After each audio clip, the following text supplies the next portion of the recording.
Hey everyone, and welcome back to This Explainer. Today we're jumping straight into a massive archaeological mystery, one that literally challenges everything we thought we knew about the ancient Near East. We are tackling part 4 of our series, specifically diving into chapters 11 and 12 of the source material. We're going to explore the ancient religion of Canaan, the actual day-to-day practices of the people living in Samaria and Judah, and the deeply fascinating archaeological proof regarding Yahweh and a Canaanite goddess named Asherah. Buckle up, because the artifacts we're looking at today have sparked what historians actually call a crisis of biblical history. All right, let's set the stage by looking at the core tension here. For centuries, the traditional view relied almost entirely on much later literary texts. And those texts painted a very specific picture, a people practicing exclusive monotheism, totally separate from all their neighbors.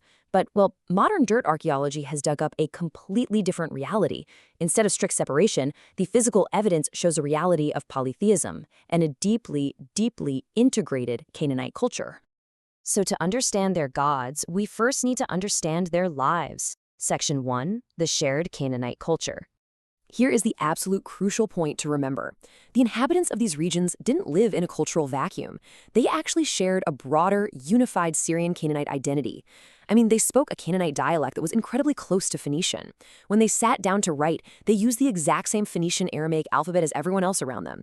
Even their buildings, their homes, their monuments were built using identical architectural concepts. So historians naturally had to ask a pretty logical question. If their language, their writing, and their architecture were totally Canaanite, why in the world would their religion be the one solitary exception? That question leads us right into our archaeological detective story. Section 2, Yahweh and his Asherah. Get a load of this inscription. It reads, "Blessed be Uriyahu by Yahweh and his Asherah." Now, this isn't some copied text from a later manuscript. This is an actual inscription found carved directly into a stone wall in a burial chamber at Khirbet el-Kham, which is just about 8 miles east of Hebron.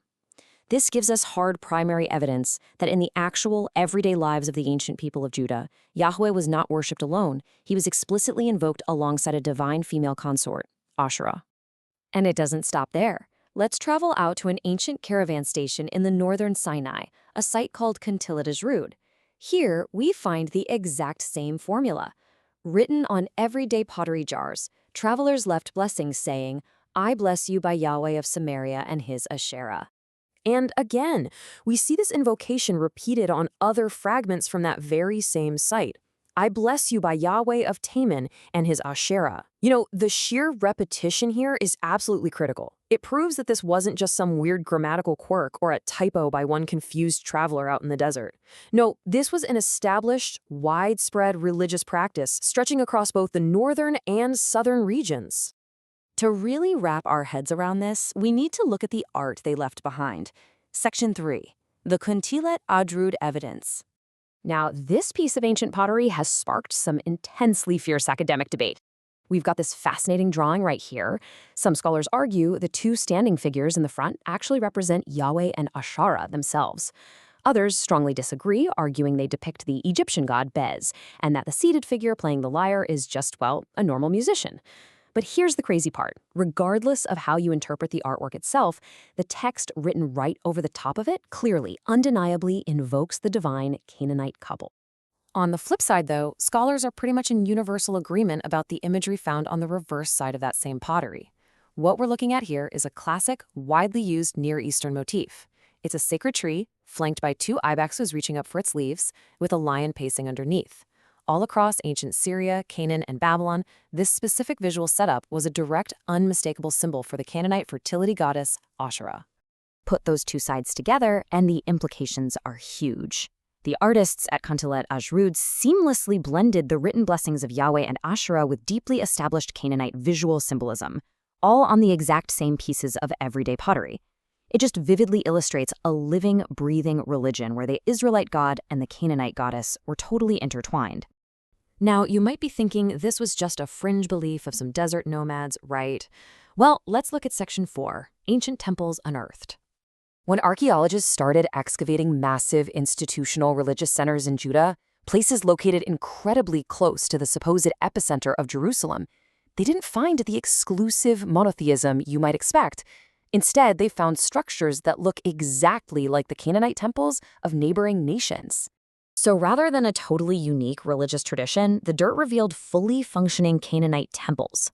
Archaeologists dug up altars used for animal sacrifices, small votive offerings, and, crucially, these masaba, standing stones. In the ancient Near East, those standing stones were direct representations of the fertility goddess Asherah.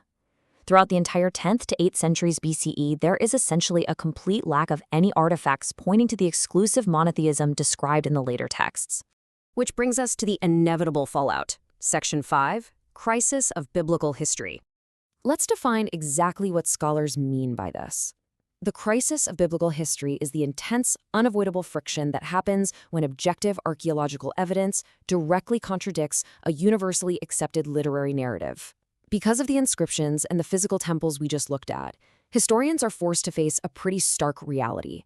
The literary history of a strictly monotheistic early Israel acts way more like a later theological construction written centuries after the fact than an objective, on-the-ground historical record. To put this into perspective, just look at how vast the gap between the story and the dirt really is.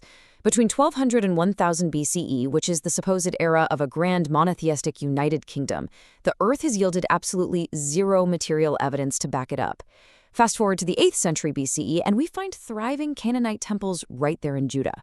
This disconnect became so undeniable that in October 1999, top historians and archaeologists actually gathered for a massive landmark conference in Chicago just to formally debate and reassess the origins of biblical history.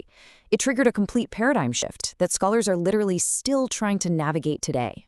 So, I want to leave you with a really profound thought to chew on. If the exclusive early monotheistic history of this region is mostly a later literary construction, which the physical evidence strongly suggests, what does this mean for historical identity tied to the land?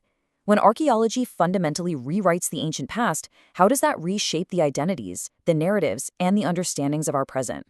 Thank you so much for hanging out with me for this explainer. I hope exploring this evidence has been as eye-opening for you as it has been for me. Keep questioning, keep digging for the truth, and I'll see you next time.